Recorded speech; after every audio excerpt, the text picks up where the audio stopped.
जंगल में टुनटुनी नाम की एक चिड़िया अपने पति भूरा चिड़ा और बेटी सुनहरी के साथ एक घोंसले में रहा करती थी। टुनटुनी का पति जंगल के ही एक सेठ कड़कनाथ के आम के बाग में काम किया करता था। टुनटुनी बहुत ही ईमानदार चिड़िया थी, पर उसका पति भूरा चिड़ा बहुत ही घमंडी पक्षी था। मैं काम से थका हारा लौट कर आया हूँ और तूने अभी तक खाना नहीं बनाया। भूरा जी, अभी तो आप आए हो तो आपको गर्मा गर्म खाना परोसूंगी। मैंने तुझे पहले ही समझाया था कि मेरे आने से पहले खाना लग जाना चाहिए, और तू मुझे दरवाजे पर पानी के एक गिलास के साथ खड़ी मिलाकर इस घर में मैं पैसा कमा कर लाता हूँ, तो तुझे मेरा कहा मानना पड़ेगा। तू करती ही क्या है पूरे दिन घर में बैठ के? भूरा चिड़ा टुनटुनी को ऐसे ही ताने दिया करता था, क्योंकि उसे पैसे कमाने का बहुत घमंड था। उसे लगता था कि एक चिड़िया पक्षी कुछ भी नहीं कर सकती। पर फिर एक दिन रास्ते में, अरे आज तो इस कलमुही टुनटुनी के चक्कर में मुझे देर हो गई। अब सेठ चिल्लाएगा। चलो जितना चिल्लाना है चिल्ला ले, पर पगार न काटे बस, वरना मैं क्या करूँगा। ये सब सोचता हुआ भूरा तेजी में जा ही रहा होता है कि तभी एक तेज रफ्तार में आती हवाई मोटर उसको टक्कर मार देती है और उसके पर वही टूट जाते हैं। वो दर्द से तड़पने लगता है। पक्षी उसे अस्पताल में पहुंचा देते हैं। टुनटुनी वहां आती है। अरे ये क्या हो गया आपको? अरे चुप कर मनहूस, ये सब तेरी ही वजह से हुआ है। तेरी ही वजह से मुझे निकलने में देर हुई थी और जल्दी के चक्कर में मेरा एक्सीडेंट हो गया। ये आप क्या कह रही हैं?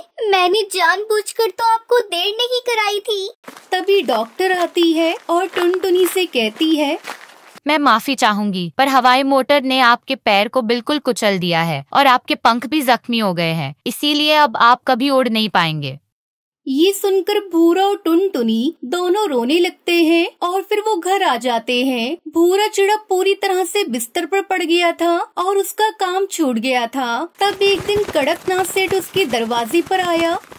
क्या बात है भूरा, तू काम पर क्यों नहीं आ रहा है? सेठ की आवाज सुनकर टुनटुनी दरवाजे पर जाती है और उसको पूरी बात बताती है। वो सुनकर सेठ कहता है, अरे टुनटुनी, अब तेरा घर कैसे चलेगा? एक काम कर, तू अपने पति की जगह काम कर ले। मुझे भी काम करने वाले की जरूरत है और तुझे पैसे की जरूरत है। क्या सच में मालिक? आपका बहुत बहुत शुक्रिया जो आपने हमारे बारे में इतना सोचा। उस दिन से टुनटुनी सेठ के बाग में काम करके पैसे कमाने लगती है। भूरा चिड़ा कुछ कहता तो नहीं है, पर उसको ये बात समझ में आ जाती है कि उसे अपने काम पर घमंड नहीं करना चाहिए था। कोई भी पक्षी कोई भी काम कर सकता है। सुनिए जी, मैं काम पर जा रही हूँ। खाना बनाकर मैंने रख दिया है। जब तक मैं आऊँगी तब तक सुनहरी तुम्हारा ख्याल रखेगी। हाँ, जब तक तुम नहीं आ जाती हो ये मेरा बहुत ख्याल रखती है। तुमने इसे बहुत अच्छे से संस्कार दिए हैं। ये सुनकर टुनटुनी अपने काम में लग जाती है। कुछ समय गुजरता है और फिर एक दिन गांव में तूफान आ जाता है। उस तूफान में टुनटुनी का घर गिर जाता है। हालांकि भूरा चिड़ा, टुनटुनी, उसकी बेटी सुनहरी तीनों बाल बाल बच जाते हैं। माँ, हमारा घर तो गिर गया, अब हम कहाँ रहेंगे? पता नहीं बेटा, देखती हूँ अभी। पहले सेठ के पास चलो, वो जरूर हमारी कुछ सहायता करेंगे। फिर वो तीनों सेठ के पास जाते हैं और अपनी परेशानी बताते हैं। पर सेठ एक नंबर का लालची पक्षी था। उसे दूसरों की परेशानी से कोई मतलब नहीं था। अरे मेरे पास कोई जगह वगह नहीं है तुम्हें रखने के लिए। तुम मेरे आम के बाग में काम करती हो तो मैं तुमको बस कुछ आम दे सकता हूँ, इससे ज्यादा कुछ मदद नहीं कर सकता।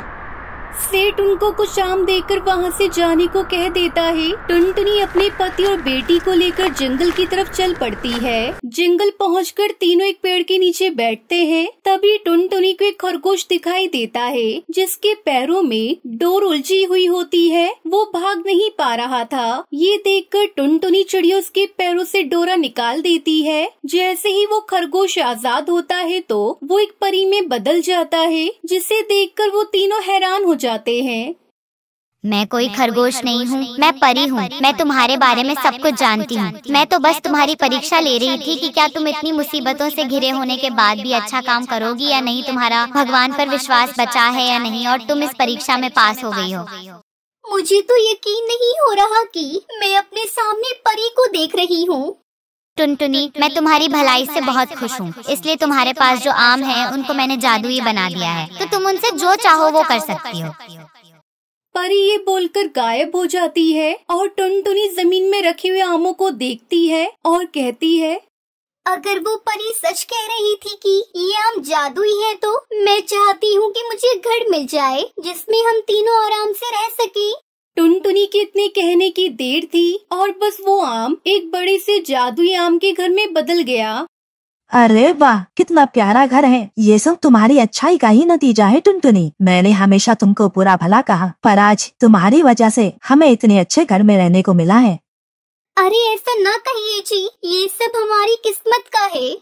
फिर वो तीनों लोग उस घर के अंदर जाते हैं। घर के अंदर जाते ही भूरा चिड़ा का पैर ठीक हो जाता है और वो अपने आप बिना किसी सहारे के चलने लगता है। अरे अरे, मैं तो ठीक हो गया। मैं ये जादुई आम का घर तो सच में जादुई है। अरे वाह, आप ठीक हो गए जी। ये सब उस परी की वजह से हुआ है। फिर वो लोग उस घर में आराम से रहने लगे। थोड़ा समय गुजरा और उनका आम का घर पूरे इलाके में मशहूर हो गया। ये खबर सेठ के पास भी पहुंची। सेठ उस जादुई आम के घर को हड़पने के लिए निकल पड़ा।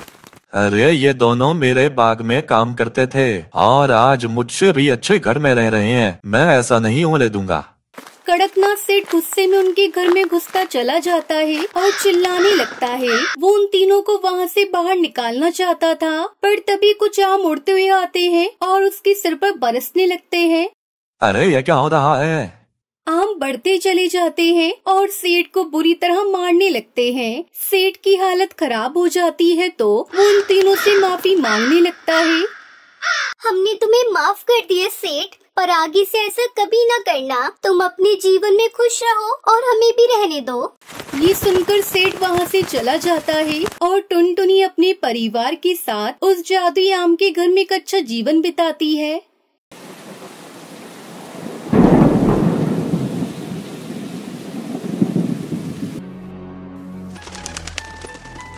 रामपुर नाम के एक गांव में टुनटुनी नाम की एक गरीब चिड़िया रहती थी। उसके पास आम का बगीचा था। वह रोज सवेरे आम के खेत जाकर उन आम के पेड़ों को पानी डालती और उनकी निगरानी करती। इस साल पेड़ों पर अच्छे खासे आम आए थे। उसने सोचा, क्यों ना इन आमों को गाँव में बेचकर पैसे कमाऊं। फिर वो आमों को गांव में जाकर बेचने लगी। पर इस साल टुनटुनी चिड़िया को आम के अच्छे दाम नहीं मिलते हैं, इसलिए वो आम को वापस घर ले आती है। तभी बंटी कबूतर टुनटुनी चिड़िया से पूछता है, अरे टुनटुनी, क्या हुआ? इतनी उदास क्यों हो? अरे भाई, मंडी में आम के दाम बहुत गिर गए हैं, इसलिए मैंने वहाँ आम नहीं बेचे। तब तक आप लोग कमेंट में बताएं 67 + 78 + 2 कितने होते हैं। तुम ऐसा करो, उन आमों को शहर के सड़क पर जाकर सीधे पक्षियों को बेचो। मेरा एक किसान दोस्त भी ऐसा ही कर रहा है, उसे अच्छा खासा मुनाफा हो रहा है। ऐसा कहकर वो कबूतर वहाँ से चला जाता है। अगले दिन टुनटुनी आमों को लेकर बेचने के लिए सड़क पर निकलती है। टुनटुनी चिड़िया अपने आम एक भीड़ भाड़ वाली जगह पर रखती है। टुनटुनी चिड़िया के पके आम सभी पक्षी हाथों हाथ लेते हैं। देखते ही देखते टुनटुनी के सब आम बिक गए और कमाई भी अच्छी हुई। वह खुश होकर घर लौटती है। टुनटुनी चिड़िया के पड़ोस में एक लालची किसान कालू कौआ रहता था। कालू कौआ टुनटुनी के हाथ में पैसों की थैली देखकर चौंक जाता है। कालू चुपके से टुनटुनी चिड़िया की बातें सुन लेता है कि कैसे उसने सड़क किनारे जाकर आम बेचे और पैसे कमाए। फिर अगली सुबह कालू कौआ भी अपने खेत में जाकर कच्चे आम तोड़ता है और उन पर केमिकल छिड़ककर उनको पकाता है। अब तो मेरे आम बहुत बिकेंगे और टुनटुनी से भी ज्यादा पैसे कमाऊंगा। हा हा हा। अगले दिन कालू कौआ सड़क किनारे बैठा आम बेचने लगता है, पर कोई भी उसके आम नहीं खरीदता। सभी पक्षी टुनटुनी चिड़िया के आम ही खाना पसंद करते हैं। कालू कौए को यह देखकर बहुत गुस्सा आता है कि कोई उसके पास आम खरीदने नहीं आ रहा है। वह सोचता है, किसी भी तरह टुनटुनी को ठिकाने लगाना पड़ेगा।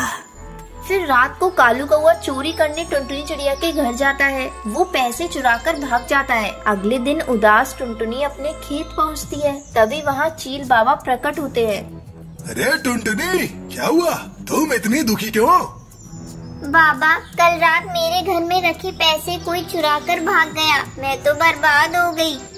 टुनटुनी बेटा, चिंता मत करो, अब रोने से कोई फायदा नहीं। खेत जाओ और काम करो। मुझे सब पता है तुम्हारे साथ कैसे अन्याय हुआ है, और मुझे पता है कि तुम एक मेहनती और ईमानदारी चिड़िया हो, इसलिए मैं तुम पर प्रसन्न हूँ और तुम्हें मैं इस पेड़ को जादुई आम आने का वरदान देता हूँ। इस पेड़ के आम चाहे कितने भी तोड़ो पर कभी खत्म नहीं होंगे। इसे बेचकर तुम सुखी हो जाओगी, तथास्तु। फिर टुनटुनी चिड़िया उस पेड़ से आम तोड़ती है। उसके बाद चमत्कार हो जाता है। टुनटुनी चिड़िया ने आम तोड़े भी तो उस जगह फिर से पक्के आम आ जाते हैं। टुनटुनी उन आमों को लेकर सड़क किनारे बेचने लगती है। आम के साथ साथ अब वो आम का जूस और आम से बनने वाले अन्य पदार्थ भी बेचने लगती है। इससे उसका व्यापार अच्छे से चलने लगता है और फिर वो अमीर बन जाती है। ये देखकर कालू कौवा हैरान हो जाता है। कैसे कम दिनों में टुनटुनी ने इतनी तरक्की कर ली, इसका पता लगाना होगा। अगले दिन कालू फिर से टुनटुनी चिड़िया के बाग में जाता है और उसके आम तोड़ने लगता है। जैसे ही कालू कौवा उस पेड़ के पास जाता है तभी आम की एक डाली उसके ऊपर गिरती है। वो जोर से चिल्लाता है, अरे अरे मर गया रे, अरे अरे बचाओ, अरे कोई बचाओ रे, अरे कोई बचाओ। ये सुनकर टुनटुनी और पड़ोस वाले वहाँ आ जाते हैं। तब सभी को कालू की करतूत के बारे में पता चलता है और वह पक्षी उसे और पीटते हैं और फिर पुलिस बुलाकर कालू कौवे को उनके हवाले कर देते हैं।